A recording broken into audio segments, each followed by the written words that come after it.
Here we are again in a new location of Handiwork HQ.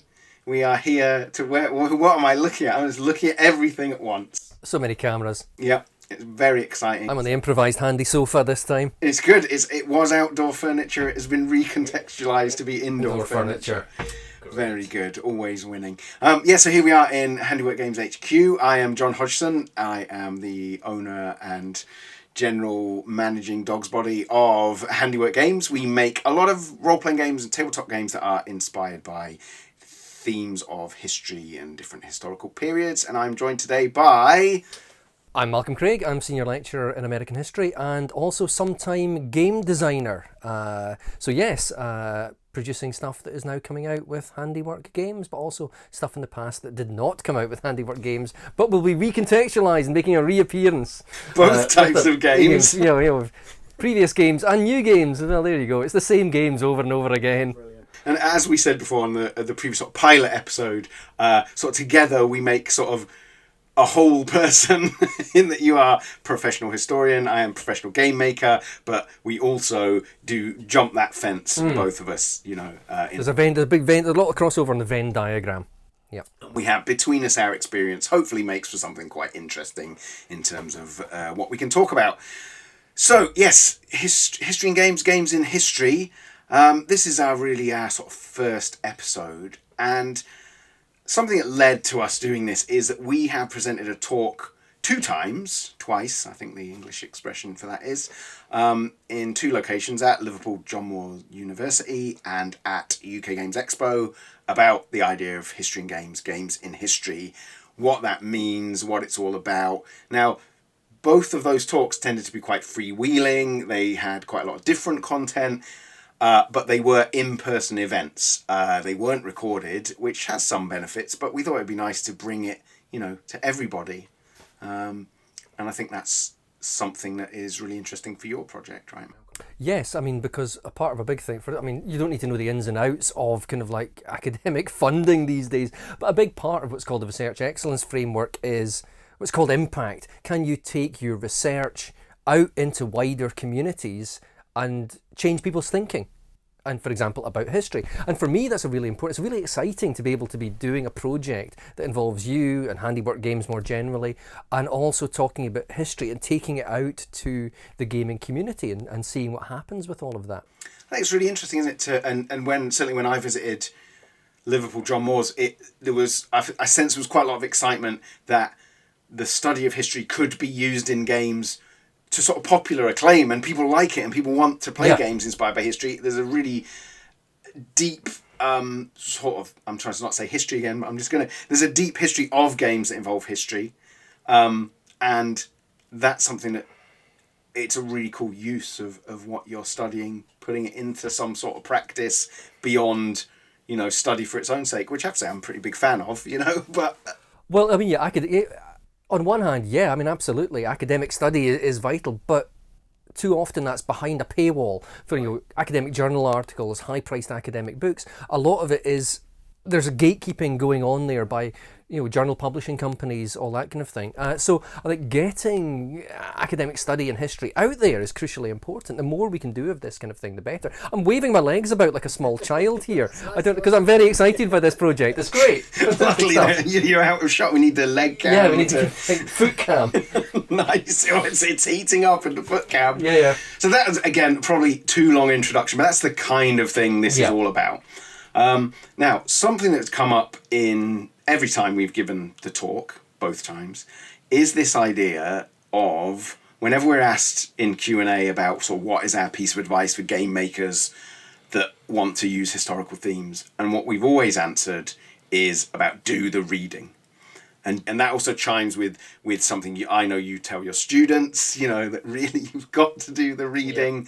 Yeah. It's something I did a degree in fine art and didn't do the reading, which I do regret now when I was being asked by well-meaning contextual studies tutors, what are you reading? And I was a bit like, Ian M. Banks. And then, I wish someone had realised I'm trying not to say how stupid I was, because I'm not a stupid person, but I just didn't quite realise the reading I was supposed to be doing. Unfortunately, because it was the mid-90s, it was like Michel Foucault and Derrida and all that, and I'm sort of glad that I didn't really properly read any of it. But there we go. Anyway, that's not what we're trying. That's not the message that we're trying to get across. Because actually, there's really good reading to be done, I think, in around history. So why is that important? It's because that kind of understanding all the historical research and writing and scholarship that's gone before is foundational to any understanding of any period. It contextualizes everything for you. You can't just jump into the sources, or I think we're going to be talking about the analysis of more ancient history. You can't just jump into that without any understanding. You need to have this really strong contextual foundation, and by standing on the shoulders of other scholars, that gives you that contextual foundation. You understand, terms of art, you understand language, you understand theory, practice. All of these things are crucially important. You need that, baseline of understanding to explore any period or any theme or idea in history. I think there's something really important that is sort of reiterated to me every time I get a new book. I'm a massive fan of doing reading. I collect books about periods that we're studying and sort of devour them. I tend to hyper focus on things, so I need to know everything that I can lay my hands on, which is good. I'm glad that I'm like that, and there's a sort of to and fro between my need to collect and read everything that I can lay my hands on, and also being interested in history and making games about history. I think those have a strong interplay. But something that really strikes me is when I first come to a project, I know I've got all these misconceptions that are sort of common sense, or what people, without doing any sort of specialised reading or reading at all, you can come to things with the wrong idea about what a thing is.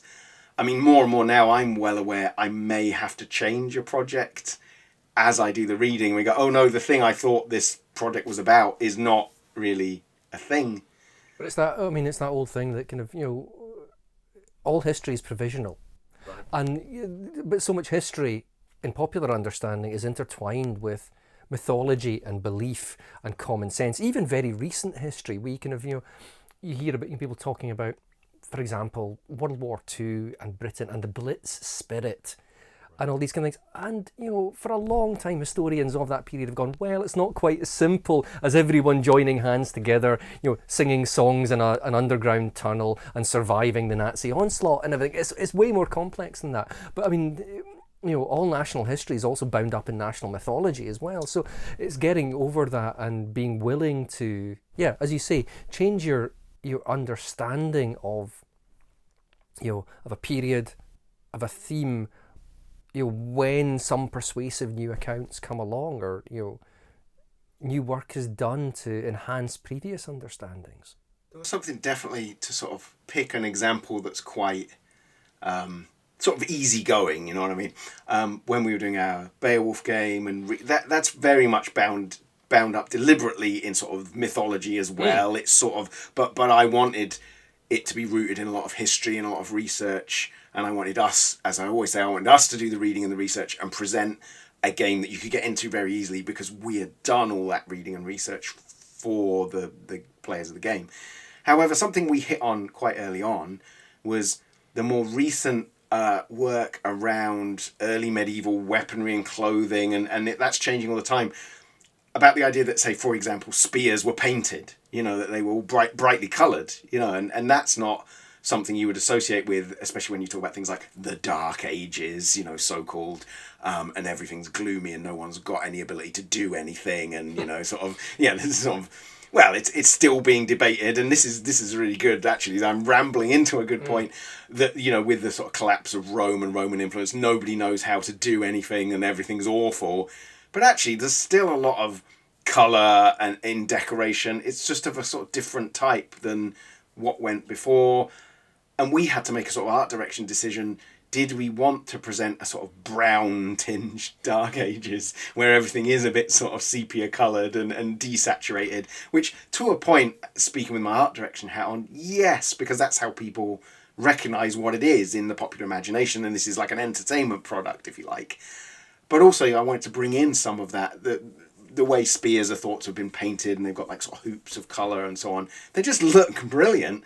And if I hadn't done the reading and hadn't tried to keep up, you would make something actually that's quite cliched or trite or been done before. And, you know, I know, in art direction terms, being informed by the historical research, there's a balancing act there.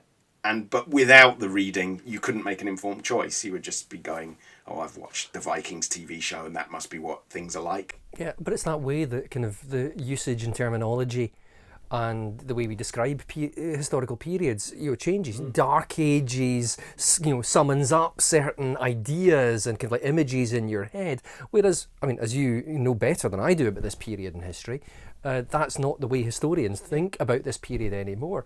And that's something that when I'm talking to students, when they will use certain terms, I encourage them to think, well, what do you mean by this? So I'm currently at the moment halfway through my undergraduate International History of the Global Cold War module. And one term I try to get students not to use when talking about conflicts in this period is proxy wars. Right.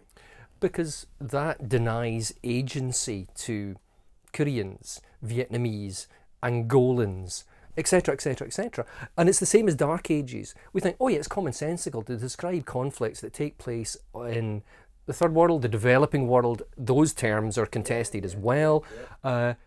Like Dark Ages, they seem commonsensical within a certain framework.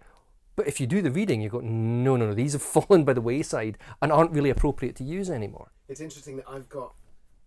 I'm doing my usual thing where I could split this two ways. I've just picked up a book. It's a new translation of Beowulf by Tom Shippey, who a lot of people know as a Tolkien scholar, but he's also like a sort of globally recognised authority on the Beowulf text.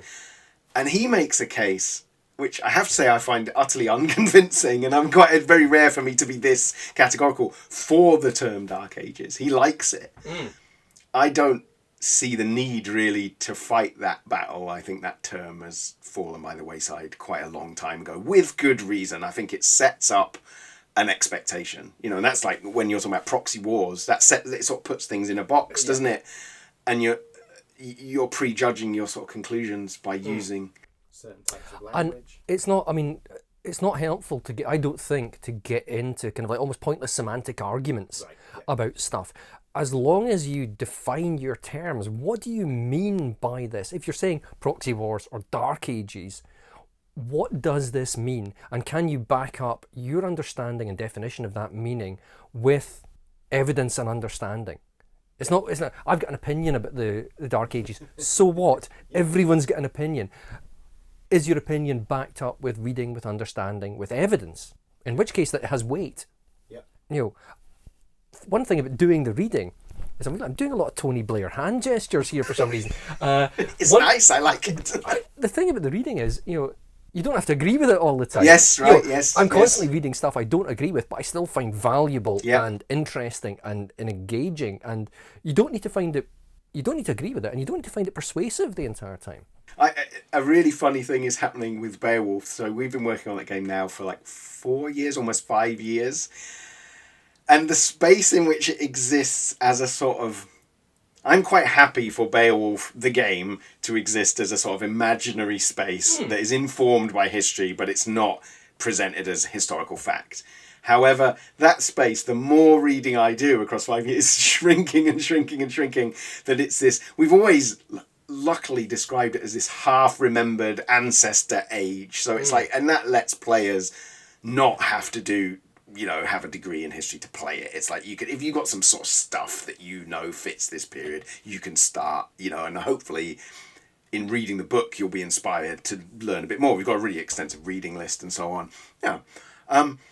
But we had this idea of this is perhaps storytellers in, you know, 1000 CE relating stories, half-remembered stories of Scandinavia 500 years before.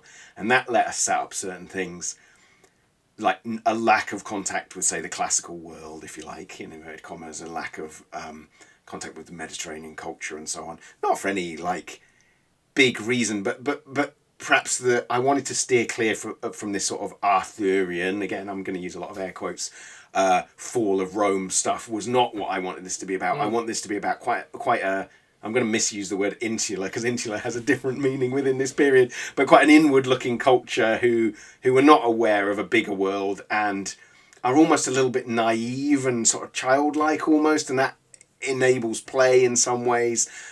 Very storybook. But that culture that I imagine probably existing at some point increasingly just doesn't exist. And there's like, you know, the more and more I read, the more sort of ridiculous that is. And sometimes I think a bit like, oh no, you know, what we've done is less and less, you know, credible you know, the history is less and the myth is more. It's okay, we set it up to accommodate that, but it's a funny thing doing the reading and going, oh yeah, okay, you know, this is. But do you not find that's fine? Because I mean, role playing games are, you know, creating these imagined spaces, whether it's, you know, pure fantasy or science fiction or historically informed. In the process of play, you're creating imagined situations anyway. Nothing actually has happened. So, you know, but being well informed, that not getting the basics wrong, I think is important to any game that has even the slightest kind of historical basis to it. You know, there's certain, you know, key things that, you know, for example, I mean, the areas that are more my kind of, sure. Cold City and Hot War that are going to be coming out in new editions. Cold City, set in Berlin in 1950.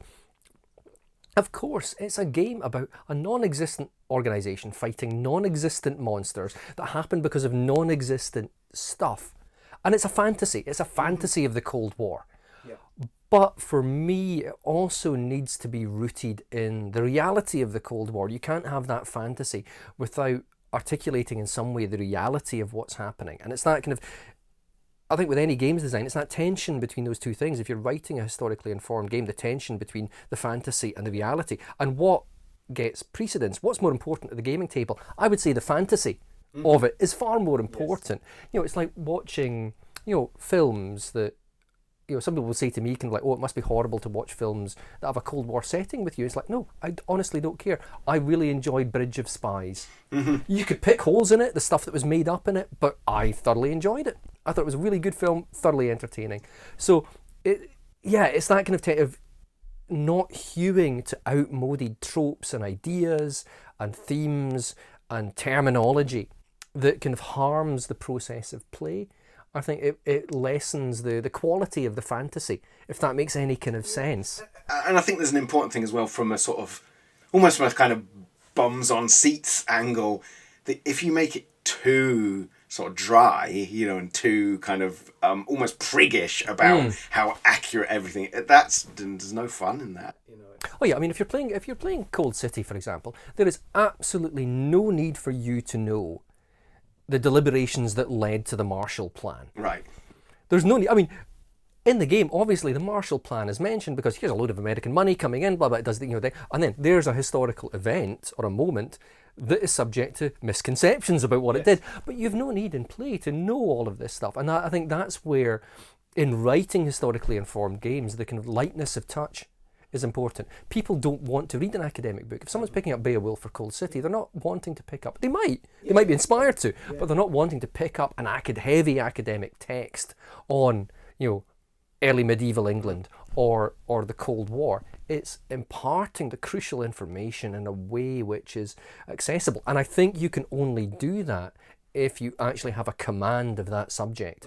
Yes. Otherwise, you will do the Wikipedia thing of, here's just, you know, a list of, and we can talk about Wikipedia and all the problems associated with that, but that would take us ages.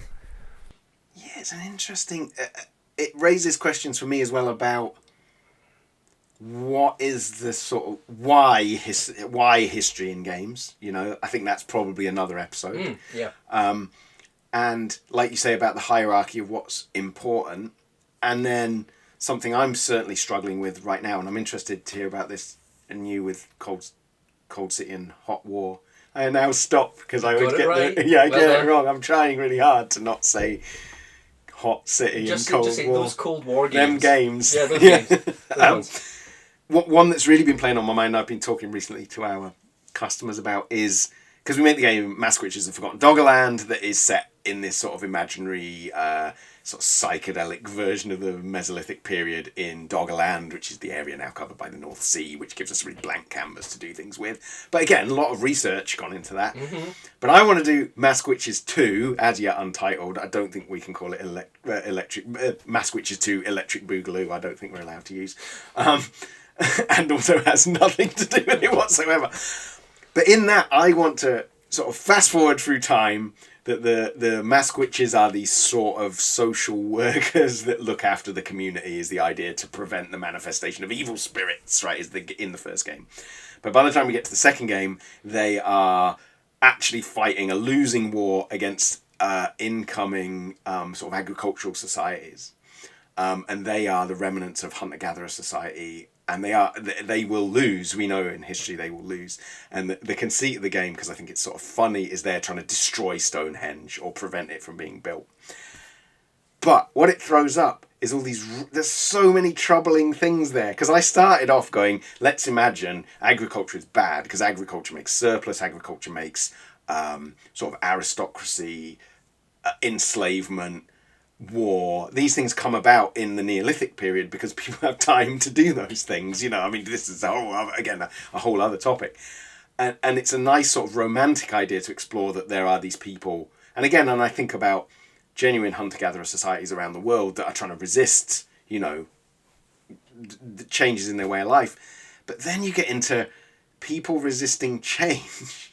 Can be quite it's a reactionary sort of thing, and you go, who are these people? Yeah. Are these the goodies? The question that springs to mind for me is, how do you, if you're talking about people coming in, yes, and is the risk of it becoming an anti-immigration tract? That. Is that what sort of it so easily slips into a sort of blood and soil thing, or agriculture comes from the Middle East, you know, by way of sort of Greece, we think. And you go, oh no, like, I don't want to make a game where you play the indigenous English people sort of fighting off these, you know, invaders from abroad. Yeah. And you go, oh no, like, but I think the game is going to be about that, about what does this mean, needs to be the theme of the game, and what does change mean. And again, more reading has to be done. Yes, that's the solution to that, is more reading, so that I can accurately empower players to make it a game about what they want to explore with those themes. Or I still might throw it in the bin if I just think, no, there's no way to make this that isn't a screed against immigration or sort of multiculturalism almost. But I think there is still that part about disappearing ways of life, and I certainly want the sort of... It will be a certain type of culture represented by the people doing agriculture. It won't be anyone doing agriculture. It will be, you know, baddie agriculture. Or is it? I don't know. Yeah, maybe it isn't, though. Because I do still like the idea that the Mask Witches are almost sort of terrorists, you know, and they are on the wrong side and the losing side. And they're trying to convince people to not do... Well, no, they've given up trying to keep people in the previous way of life. They're now just trying to destroy everything. Yeah, well, I suppose one of the advantages you have there is that you're dealing with kind of deep history. Yes. Whereas if this was something like, you know, closer to our time, I think the risks are a lot greater. This is what I was going to talk. Talk to you about like Cold City and so on. How do you manage goodies and baddies and that sort of thing? You know, because obviously that's not a thing, right? You know, because you're smart, but. How do we feel about people playing it that way, or how do you keep people from playing it that way?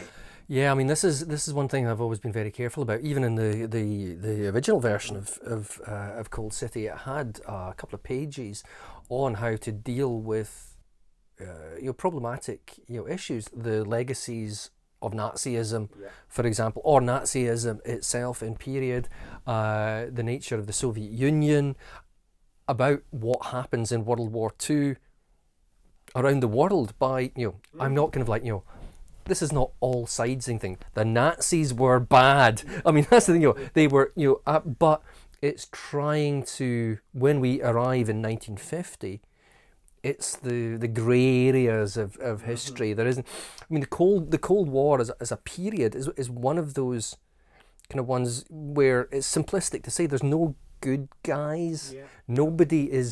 Nobody behaves well in this period, especially when it comes to relationships with the formerly colonised world. Whether it's the Soviet Union, the remnants of the British Empire, the United States, France, whomever, there are deeply problematic aspects of what all these states do in the decolonising and formerly colonised world. So that's something, and it's I never want. I think part of kind of like in a kind of light touch way, elucidating the actual history, I hope helps people avoid, and I'm always very explicit about this, using fantasy to excuse genuine human atrocity. I hesitate to use the word evil because evil's a very difficult theological concept. Yeah, it's very difficult to pin it down, is it? Yeah. Once you start unpacking it, it's like So I'm very keen to, so in Cold City, for example, that none of the kind of the occult, supernatural, whatever you want to call it, none of that excuses or explains Nazi atrocities, for example. Yeah. It cannot be used to explain Stalinist atrocities. It can't be used to explain British atrocities in the Empire. All of these kind of things. It's not, none of this is a reason why humans do things. It's perhaps actually symptomatic and outcomes of doing all these things. Yeah. That's the more important thing.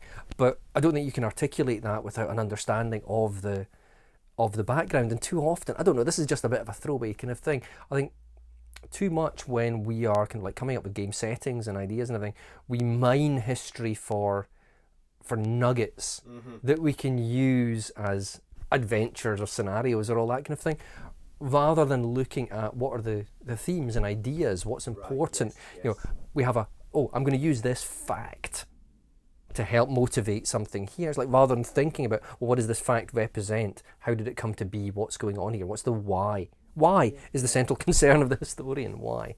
I think thinking about Beowulf, some of the pre-written adventures that we've published, the best ones are about something that they use the sort of lens of that historical period to talk about. There's a really good one, and I don't want to. I might edit. I'll put it on the screen or something when I've read it, because if I say the wrong names here it's in our book Trials of the Twin Seas, and there's one in particular sort of about heroism. Yes, and sort of deconstructs heroism, which I'm almost loath to do in Beowulf because it's a bit meant to be storybook and black and white, but it's not. It's really well handled, very, very good.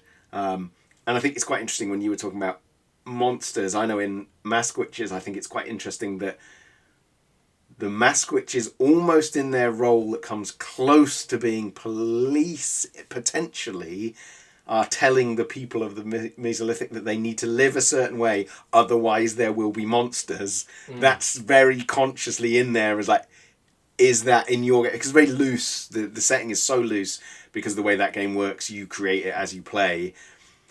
And it's like, if you want to explore that is all there, to be explored. And I think that's a really important thing, isn't it? Is letting people figure out what it is there, what it's about. Yeah. I mean, Cold City is one of the things. You can play it as a. So in my view of it, the monster hunting is a Hitchcockian MacGuffin. Right. Yes. It's a game about, in this early Cold War period, people of different nationalities and different backgrounds thrown together for a common cause, but absolutely not trusting each other. And what do their agendas and personalities and trusts and relationships, how does that affect? What's the story that comes out of that? You have this MacGuffin of like, we've got to go and find this thing that's in the sewers of Berlin, and that just helps set up the situation. But then that's like the monsters there, if you wanted to take a quite sort of critical studies approach, are almost concentrating. They're a concentrate that lets you explore the themes of the period, aren't they? They kickstart what you just said. Yeah, I just realised. They are avatars of certain, certain aspects of the period. It's there's a chap in Cold War history. Many people will have heard of him. He was the CIA's head of counterintelligence for many years. James Jesus Angleton, and Angleton's a really interesting and strange figure. But I think it was he that described espionage in the Cold War, and I think this applies to the Cold War period more generally, as a wilderness of mirrors. Oh, right, yeah. Which yeah. I think is a really good description of the period and how everything is confused and distorted and seen through, the idea of the Cold War lens, that no matter what happens, people are seeing everything's Cold War, Cold War, Cold War, when what's happening is actually nothing to do with the Cold War. Yeah. And that affects global affairs so much. And that's crucially important to all this stuff, that people are seeing things through this completely distorted prism. They're seeing it through this wilderness of mirrors. It's really interesting, isn't it? I just find it really, like, the whole thing is fascinating, and that's why I'm really interested in it all. And I really like the fact there's not hard conclusions of what any of it means, and I think that's really interesting. And I think flipping it on its head, I think play is a really good way to investigate maybe why people did things. I mean, without, you're not going to base a thesis on, in my role-playing game this happened, but there's something in it, there's like to do with empathy and that kind of stuff, putting yourself in that space and exploring it. And you don't have to understand everything. This is something that always I've spent most of my adult life studying the Cold War broadly defined, and I don't pretend to understand it. Yeah. It's such a complex period, system, idea, a lens, multiple lenses, that you can do all the reading and still not understand something, and that's absolutely fine. I say this to my students all the time, you don't have to understand things. It's useful to understand some stuff, but it's absolutely not crucial that you understand everything. Well, you could, if you went into it thinking you were going to sort of reach an end point, where you go, that's it, I've completed the Cold War, I've got, and I suppose part of your job is to create some sort of argument for a position, and then, try and prove a case to some degree, but it's never static, is it? It's never...